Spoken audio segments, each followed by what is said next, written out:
Il-maltemp imbassar għal-jiem li ġejjin brieħ li jista' jilħaq forza 8 qed iħarbat il-proċess ta' tiswija fuq l-interconnector.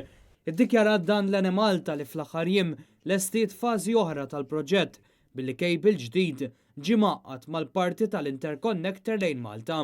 Issa fadal ix-xogħol fuq il-parti tal-interconnector lejn Sqallija fejn hemm il-ħsara u li suppost kellu jsir fil-jiem li ġejjin.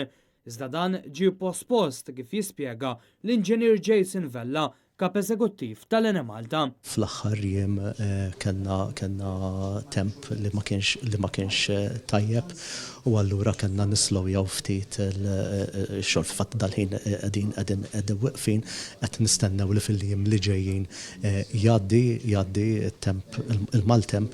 Minkejja dan l-indikazzjonijiet sissuma li x-xogħol se jkun komplut sat-tielet ġimgħa ta' Marzu, grazzi għal ħidma tal-impjegati tal-Enemalta li fl-aħħar ġimgħat ħadmu brata aktar maġla milli mistenni. Dan waqt li għadhom għaddejjin id-diskussjonijiet bejn il-kumpaniji tal-assigurazzjonijiet dwar min se jħallas għal ħsara li mistennija twassal għal kont ta' madwar 11 miljun euro.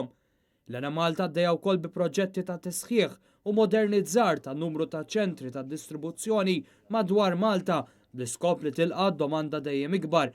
Domanda li fl-aħħar xhur tant kienet kbira li riżultat fiq tuħ tad-dawl li kien kważi sar in-norma minflok l-eċċezzjoni u li jaffettwa wkoll diversi negozji.